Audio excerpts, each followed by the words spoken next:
Hello, and welcome to the Franchise Life. I am your host, Stacie Shannon. Today, we have two gentlemen with us from a brand called Grand Welcome, which is a short-term vacation rental property management company. So with us is Stephen Brown and Alex Buchanan. Welcome, gentlemen. Thanks for having us, Stacie. Hey, thanks, Stacie. Great to be here. Yeah, my pleasure. So you two gentlemen, I invited you on for this podcast because I absolutely, when I heard about, your backgrounds and your success within the Grand Welcome system, I thought it was a fabulous story to share. And it really demonstrates, once we get into it, I hope it really demonstrates how individuals from various backgrounds, very diverse backgrounds, can be successful within the franchise model. So with that said, let's go ahead. And again, this is Grand Welcome Short-Term Property Management. This is a company that was founded actually in 2009 and started franchising in 2020. And since that time has grown to almost or right around 55 territories throughout the United States. So with that said, Alex, let's start with you. Do you mind just sharing what your background is prior to becoming a franchise owner and how you made the decision to invest in Grand Welcome? Absolutely, Stacie. So Stephen and I met back in United States Army Flight School. We're actually in line to get all of our equipment. We're in processing, and Brown and Buchanan in alphabetical order end up close. So we were stuck next to each other, no matter how much Stephen didn't want to be. And like any good friendship, it started with a beer bet while we were waiting in line trying to pass the time. And naturally I won. And Stephen paid up because he's a great guy, and that led to some good other conversations for us, and our kind of friendship grew from there throughout flight school, studying together, traveling. He ended up getting the Black Hawk and heading up to Fort Campbell after flight school, and then I got the Chinook and headed out to Korea. We ended up reconvening about 2 years later, actually down in Fort Campbell together. Reconnected, spent a lot of time together, and we kind of hit a point where we realized we're spending a lot of time driving to Nashville every day, and Fort Campbell is about an hour north of Nashville, and we were ready to make a move. We also wanted to kind of monetize it because we seeing the success and seeing what these daily rates for Airbnbs were in Nashville were going for. So we wanted to dip our toe into it. We started our search on our own, and actually ended up accidentally buying houses attached to each other, unknowing to both of us. I came in and said, "Hey, I put an offer in on this house," and Stephen said, "No way, I just got my offer accepted on the one attached to it." It's kind of wild. A lot of what we did is, some luck, timing, and we applied skill when those two things lined up. We went through all these complicated scenarios of how we could live in our own houses because we weren't ready necessarily for roommates at that point. So we're trying to come up with these crazy schemes to live in our own homes and rent them out. And then someone who's much smarter than us said, "Why don't you live in one of your houses and rent out the entire house of the other one?" So it's kind of, Bazinga. We were like, "Oh, that's smart." So we ended up renting out the one home for all of 2019. And during that time, I was still in the Army actively, and while Stephen was transitioning out. So Stephen ran the day-to-day, getting guests in and out of the home, ensuring it was guest ready. And whenever I was home, I was helping build the back end, find the right tech, and help plan for future expansion. And then I'll kind of let Stephen kind of talk about that jumping off point from the end of 2019 on.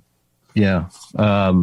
This was pre-Grand Welcome as well. So this is back in 2019 we launched it, and I'd gotten out of the military at that time, and transitioned to another job, but we still had about 5 to 8 properties we were managing of friends and everything. So what happened actually was there was a franchise headhunter agency that reached out to me after probably like 3 months of getting out. So, I naturally started looking franchising because we wanted to kind of open our own, business, something on the side to create that passive, income. And I looked at 27, didn't like any of them. And I think because of the SEO marketing at the time, because I was on Airbnb on a daily basis with our guest and looking up franchises, it connected us with Grand Welcome. So I'd reached out in early August of 2020, met Kevin. We got into negotiations in about 6 months of negotiations. And, we looked at it and, the numbers for us didn't make sense at the time. So we took a step back and we looked at potentially doing it ourselves. And we put everything on a spreadsheet and we realized the numbers actually did make sense. The tech stack was great. The offerings of marketing and sales help was great. And our ability to go from 0 to 100, was just a matter of us signing units, not us signing units and trying to figure out the tech as well, which was a big piece. So we opened Nashville in March of 2021. Kind of proved that process, and it proved that everything, was working appropriately. I saw Brandon's vision and I was all in. Later that year in 2021, Alex and I were actually in Florida at his bachelor party, and I was like, I think we should expand out to another territory. So we partnered with some people and purchased Austin, Texas, launched that one in January of 2022. And then 6 months later, we launched the Smokies, and now we're here. So it's been a great journey with the team, and we've gotten through a lot of challenging events together, us and the franchisor. So, what an incredible story! So you guys were meant to be. That day you met the line in the Army, you had no idea what the future was going to hold. So very serendipitous.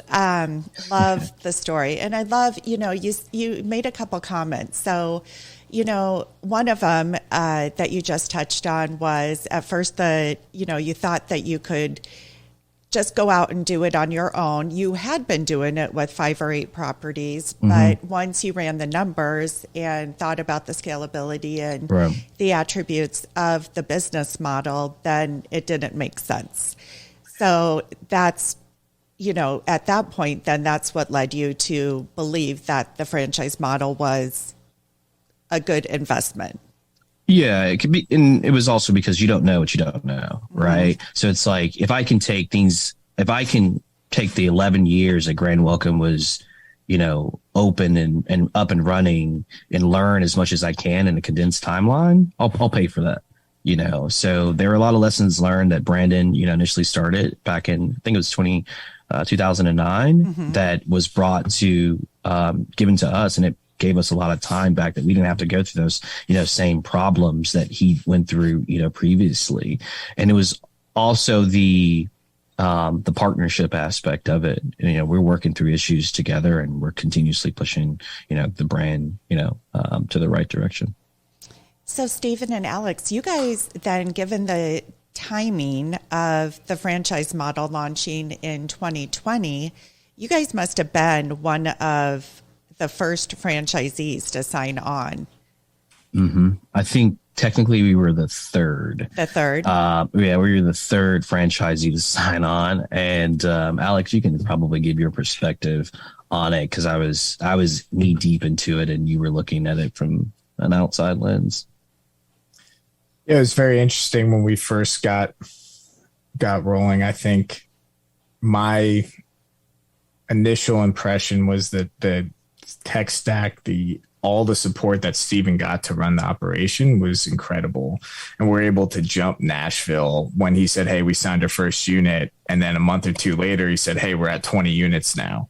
And it's just how fast it kind of blew up. And then when I dove in with him in the summer of 2021, helping out, as I was transitioning out with some of the operational things, we talk about growing challenges together, having a fresh set of eyes on some of these challenges that Steven, just because he's going from task to task, day to day, ensuring that the business scales and grows, we're able to get my fresh set of eyes on it. And then Brandon always was able to lean in with us, help solve some of those issues. And we all leaned in together. So I immediately saw the partnership that Steven had been talking about for that past 6 months working with him.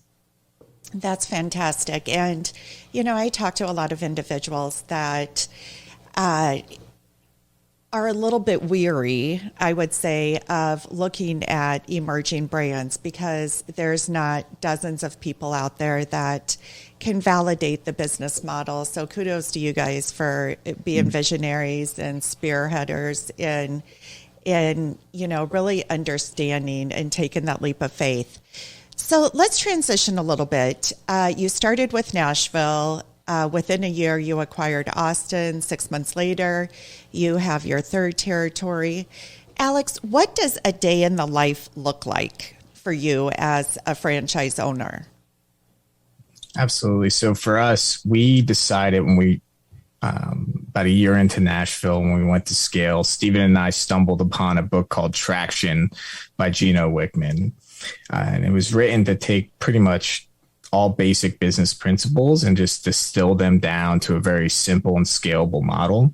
And we discovered our houses accidentally at the same time. We discovered Traction on the same day from two different people and texted each other about it. So, I'm not sure about you guys. Some there's people aren't. So. There's a higher power. There's something else in the mix here. I mean, we truly say we have some luck, some good timing. And then when we see those two line up, we try to apply whatever skill we have available to us to take advantage of the opportunity. Yeah. So really the principle of Traction, and it kind of helped us drive the business forward. And what it establishes first is at the top end of your business accountability chart, there's a visionary and an integrator. And Steven sits in our visionary seat and I sit in the integrator seat. And I'll let Steven kind of talk about his focus, day in the life as a visionary in the company. Yeah, it's mainly to provide that direction and focus for our company, ensuring everyone's working to that common goal. And helping inspire and motivate our employees and giving them a sense of purpose and meaning in their work. The strong vision can attract the clients, the investors, who are drawn to, the purpose and direction we're headed on. And I would say, my day to day is more so big relationships, big picture kind of items, communicating the vision clearly and consistently. And it's I emphasize consistently, and then taking that feedback and adapting as circumstances change, and proactively seeking out new ideas to push the business forward to ensure that we're not only sustaining our operation without a degradation in service, but also we're innovating, as well to stay competitive for the years and years to come. And, that's been pretty important. And, Alex does a lot of the day-to-day management that he can kind of talk about with our team.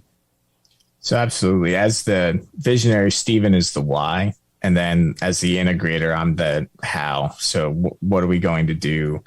And on the top line, I lead our team. I help manage our systems and processes to hold everyone accountable to the goals and the vision that Steven is setting out. And that whittles down to our business plan execution. And I'm held responsible by Steven to our P&L results, right? And what I'm looking at is resolving those major cross-functional issues, ensuring all of our other staff is supporting our operation, and then ensure everyone's communicating across the organization. So I love the details. I love the intricate little every I dotted, every T crossed in a system or a process. And that's what my day-to-day looks like. And then we have our field ops below that, right? So Steven sets the vision. I lay out the plan of how we're going to cross-functionally execute it. And then our field ops and each location is working daily to ensure guests are getting in and out of the homes, the owner's assets are protected, and owners are feeling comfortable and communicated with. A lot of the functions of what their day looks like is they'll start every day with a daily stand-up, that daily communication, that face-to-face, whether it's virtual because they're in 10 different directions or all gathered together, where they can truly look in and get a micro picture on how many check-ins and checkouts they have. What are the major work orders and, maintenance tasks need to be accomplished for the day? Are there any emergencies that popped up overnight that they need to solve? They're getting properties ready. And then every week, the most important meeting they have for 1.5 hours, which is really the only thing that we truly require people to be at a team, is their weekly meeting. And we can talk a little bit more about that later. But I think the way we give that grand welcome quality, that we scale without any loss in customer satisfaction, and we're able to provide the locally led feel with the backing of a national brand, is our local teams. And without them, this doesn't work at all. Yeah, because it ultimately leads to that local accountability, right? Which is pretty much the main branding of Grand Welcome, is having that local accountability and like those decisions delegated to the lowest level as possible. And, that's our main focus, is feeding our operation. And, our support staff is great. Alex leads our sales and marketing department with 2 great sales reps with a lot of industry experience. We have an HR manager that, is always finding the right people, which is something we cannot emphasize enough. And then, I kind of lead the finance department with, budgeting, forecasting, ensuring that we are maintaining profitability. And then our big piece is our operations, which, we have a great team in the operations department led by a really good, person of good character that we've known for a while. And she oversees our 3 GMs. Our account managers, which is essentially owner relations, and all of our assistant field managers as well, which are the people that are getting the house ready for check-in and check-out. So what? How many individuals do you have on staff, aside from yourself and Alex, then, that are involved in managing these 3 large territories? Yeah, Alex, you can chime in if you'd like. Kind of going over each market. There's one in the Smokey Mountains. We're looking to bring on an additional team member, so it'll be 2. We're roughly around like 20 properties there with, more in onboarding. In Nashville, there's 3. Our general managers and our 2 AFMs and 1 account manager, so 4. And then we have 3 in Austin, Texas, with a 4th coming on here shortly to help grow. Each market has its different challenges, either logistics or, turnover from a, booked all the time. So we have kind of tailored our manning approach differently, and everyone else's kind of support staff with, we have a permitting specialist, we have some SDRs, business developers that are out selling and doing a great job, and some system managers. So, yeah. So total, I think it's about 17. Okay. And all this growth within the past 2.5 years. Correct. Yep. And that led us to a lot of issues. So on that then, I am curious because, everything sounds wonderful right now, right?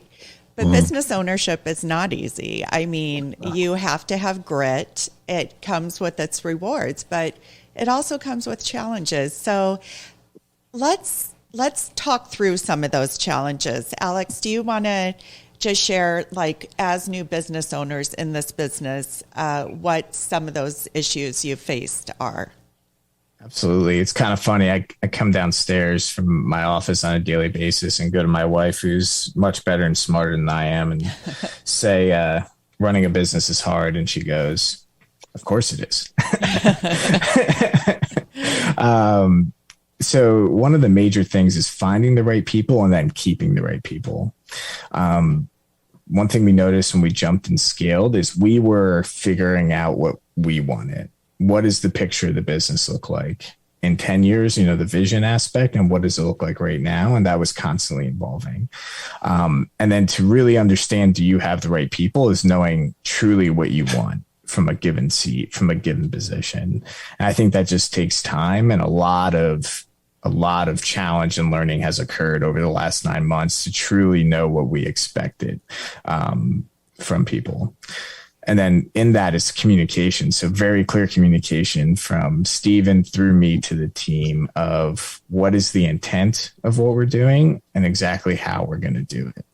And I think those two kind of were a consequence of scaling quickly and trying to catch up and figure it out as we went. Yeah, it was scaling quickly, right? Because we essentially in November of 2021, we went from one employee to 6 months later, 15 employees. Wow. So that was something that I did not take in consideration, the amount of training and processes and systems you had to put in place. And Alex has this saying where you either have to be smart or strong. And for those 6 months of 2022, we decided to be strong and very, very strong. And we look for people that, one of the challenges is finding the people and instilling in them, the different types of the ways of thinking, which is, convergent thinking and a divergent thinking, and convergent thinking, being essential to make decisions to arrive to solutions when time is like limited, and like a specific outcome. So the end state is required in divergent thinking, generating new ideas, exploring different options and different ways to be creative and innovative as much as possible. Which, we truly believe that we are there. And, the other challenge is probably me, when it comes to shiny objects, because like there's a lot of good ideas, and it's always, is the time now for this idea. So it's the balance of, what we need to do now and what we can wait. And that's like what we can wait for. And that's why Alex and I's relationship is pretty important, just because he kind of keeps it at bay. It's like, hey, we can do this, but this is at a cost, so it's like weighing the vision versus the execution, which I'll kind of get in a little bit, but yeah. Yeah, it's interesting. In the book Traction, it talks about the visionary is supposed to come up with 20 new ideas a day, and then the integrator is supposed to shoot down 19 of them. Wow. Yeah. 20 new ideas a day. Like so you guys you balance each other out just fabulously. And that's why this partnership works. And Stephen, I will say I have a shiny object problem as well. So, yeah. And unfortunately it comes in the way of investments in franchise brands that I fall in love with because I have access to hundreds of brands. So, okay, so we've talked about the challenges. And, I think anybody listening to this, no matter what the business is, these challenges are very applicable to any business owner. Right. So let's talk about how you turned those challenges into triumphs. So what do you feel are the keys to your success? Alex? So I'd say firstly is in the 6 key components to Traction, which discusses the entrepreneurial operating system, or EOS, and that's how we run our business. And those 6 components are vision, people, data, issues, process, and traction. And really, we kind of split those between the visionary and integrator. And as you can expect, the visionary is kind of responsible for the vision and people. And I think Steven can touch on that pretty well. Yeah, I kind of alluded to this a little bit earlier, but it's balancing the vision, versus the execution. Like the vision is important, but it's equally important to ensure like our company is executing our goals and objectives, or completing our rocks. And, I work closely with Alex and the team to make sure we're aligned in achieving those goals and setting those clear expectations and, harping on our process of signing, delivering, optimizing revenue and people. And what I mean by that is we sign units.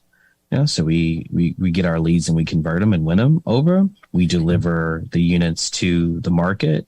We onboard our property owners and our properties, seamlessly. We optimize the units, so to drive revenue, invest back in people to continue to grow forward, which the people part is finding the people that align with our values. Like one of our values is detailed obsessed, so like we want you to be obsessed with the detail. So when you walk in and you arrive to the house, that inspection starts as soon as you open that car door and you're viewing the home from that landscape, and then making sure they're in the right seat.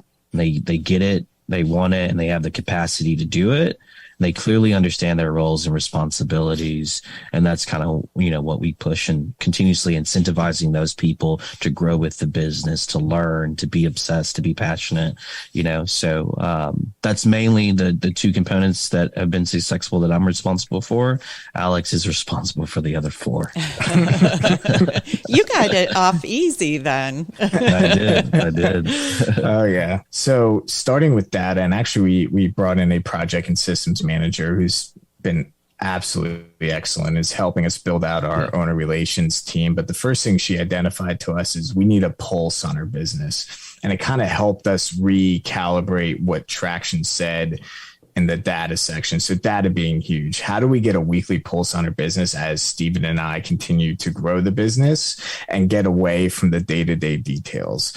And that's with activity-based numbers that are basically an early indicator of our P&L results. Because if we're making changes monthly or quarterly based on what our P&L says, we're already behind. Mm-hmm. So it's really distilling those P&L numbers down to weekly activity-based numbers that everyone in the company has at least one number they're responsible for, and they're responsible for inputting that number on a weekly basis, so we can truly see the trends of the business and catch it early and make interventions so that our P&L can reach its goals. The next is issues. So what the issues section in Traction, that component talks about a form of IDS. So you identify the issue, you discuss it, and then you solve it. And solving could be next steps. We could say this isn't solvable, and you can solve it at larger planning meetings, or you come up with a solution. And what this does is distills the chaos from pointing fingers at different people to what is the actual issue, and everyone is aligned. One of our other values is together as one, with the betterment of the business in mind, to just solve the issue itself. Next is process. So we want to deliver the same quality every time, and this kind of came and really aligned with us with our aviation background. Everything in the Army, there's a process, there's a checklist, there's a reference to how to do that job. It may not be a do list, right? You have your own flow. Everyone has their own way of assessing a situation, but there is a piece of paper that ensures you don't miss anything. And no matter how fast paced you think it's going, no matter how fast you think the day is going, you have 10 seconds to do a double check and to check that checklist. If F-35 pilots flying like Mach 3 at 10,000 feet can reference their checklist, I think we all can too. So that I think it's huge. And then the last, putting all this together, is really what, from the title of the book, Traction. So that is our rocks, that 90-day world of what are these 90-day projects that are the most important things to push the company forward, that align with our vision, that we're going to take chunks out of every quarter. And the way we keep a pulse on all of these components is our, what they call the level 10 meeting. And that is a hour-and-a-half meeting for each department that occurs at the same time, same place, and same location every week, where we go through all of these components and ensure that the business is moving forward. Wow, incredible. So let me ask you this. Given your backgrounds in the Army, aviation, and so forth, what skill sets, aside from being detail oriented, what skill sets do you believe have lent to your success so far? Yeah, I think it's a good question. I want to say being able to lead and follow, being able to follow first and then lead. Cause, Alex and I wear, multiple different hats, and, we're always, bouncing ideas, or what we say, like sitting in different seats when we talk to each other. And that's very important. But I would honestly say one of the things that has led to our success is like simplifying the process, so it's like, we identify these issues, we document them, and then we simplify, which is a part of the EOS model. And, it was when we stumbled upon EOS was at a time where we were experiencing a lot of issues because we decided to grow into Austin, so it was not that this was a one market issue. This was a two market issue. So our business started to become more complex. We added multiple layers of management. There were more processes, more people involved, and it made it difficult for us to focus on our core objectives, which led into confusion, inefficiencies, and ultimately stagnation within our business for a brief period of time. And, once we decided to both jump into it and grab the wolves out of the horn and simplify our process, it created clarity and a focus, allowing us to scale and maintain and achieve our goals in terms of workflow. But I honestly would say our skill set is just being uncomfortable, being uncomfortable, and then operating in a world of just like uncertainty, and being okay with that, because the small discomforts are short periods of time, but, we can see the vision, kind of moving forward and everything kind of making sense for us. And, that's like probably the biggest piece is we're okay with the unknown. We're okay with everything else that's kind of going on. We're just very focused on what we have control over, and we're very specific about how we handle those things and keeping it simple. Alex? Yeah. And then when we try to translate that to hiring our team, I think truly starting with our core values, when we really lean into those, is like hiring, retaining, and firing around those core values, right? So it's for us, owners first, guests always. Candidly stole that from the Army a little bit, but hey, we learned some good things, right? We want people that are solely focused on like, hey, these are owners that we're partnering with. We want to protect their asset and help push their goals forward as well as ours. But we're always worried about guests, because without travelers, without people looking for that, great experience, we don't have a business. Right. We want people with disciplined initiative, right? So can we give you these boundaries, these are your limits. Here's what are the boundaries of what you can do, and want them to just push forward with limited guidance. We talked about the detailed obsessed, talked about together as one. And then the last one is play to win. And the way we define that is continued growth, but still no loss in our customer satisfaction, because we never want to get to a point where we've scaled so much that now our customers, our true purpose is suffering. So, but those values really define, if you're asking who we're looking for, it's someone that aligns with those core values. So Alex, just briefly, you guys have this book Traction has played a huge role in how you've structured your business, how you've structured your partnership and your leadership style.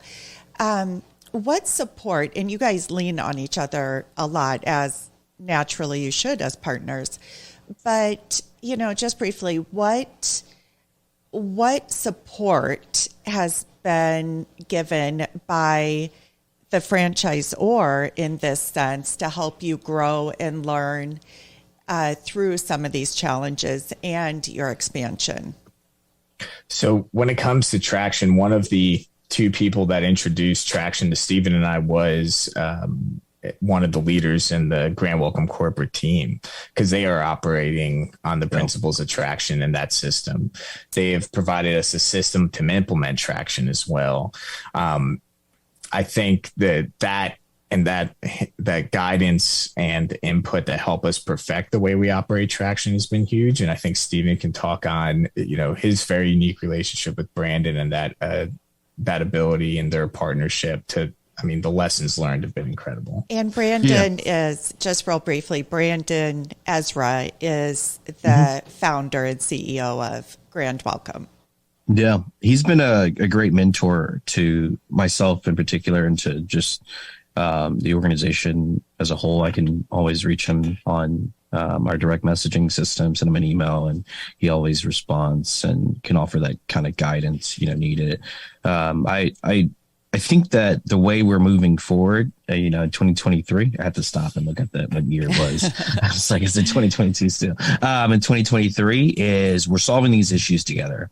And that's the support that every franchisor and franchisee, that type of relationship, they need, So you can build up, a franchise from the top down, or you can build it from, the bottom up. Grand Welcome has decided to build it from the bottom up. So when we are on our franchise advisory council meetings, we're looking to solve those big problems. We're looking to push the brand forward.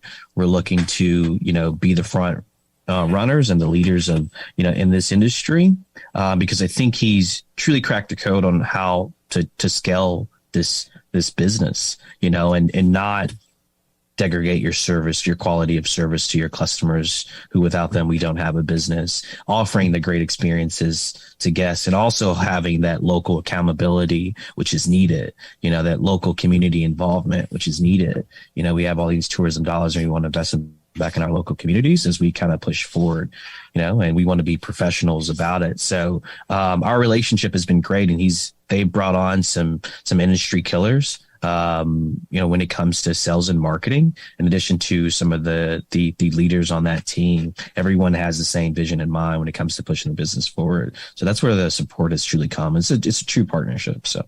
Oh, that's great to hear. And I had an opportunity a couple months ago to sit down with Brandon Ezra and do a podcast with him, and walked away just extremely impressed.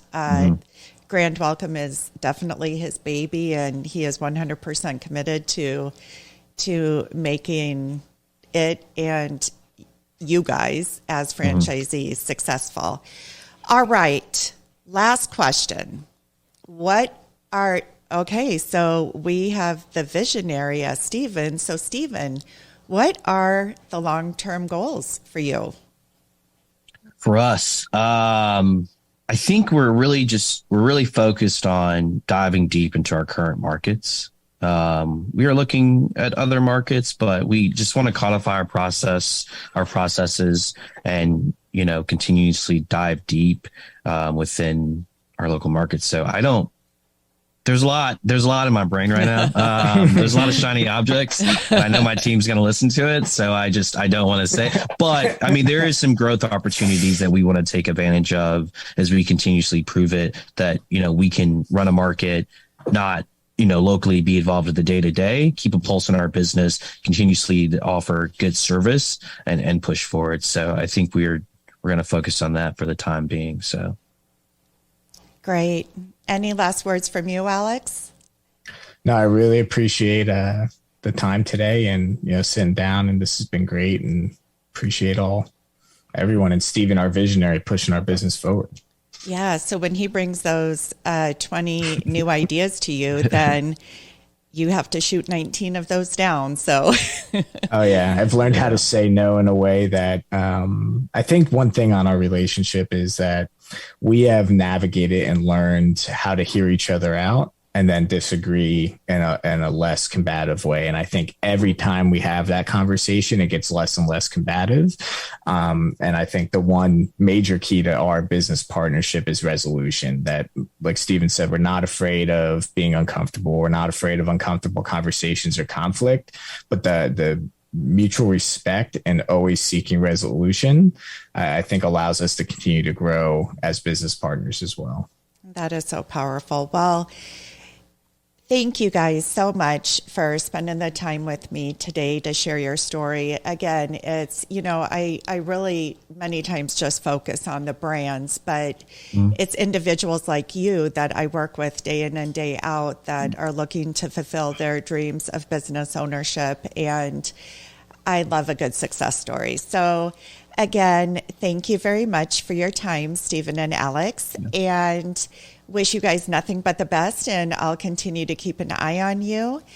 And for anybody that is interested in learning more about the Grand Welcome franchise opportunity, feel free to reach out to me at Stacie@fusionfranchising.com.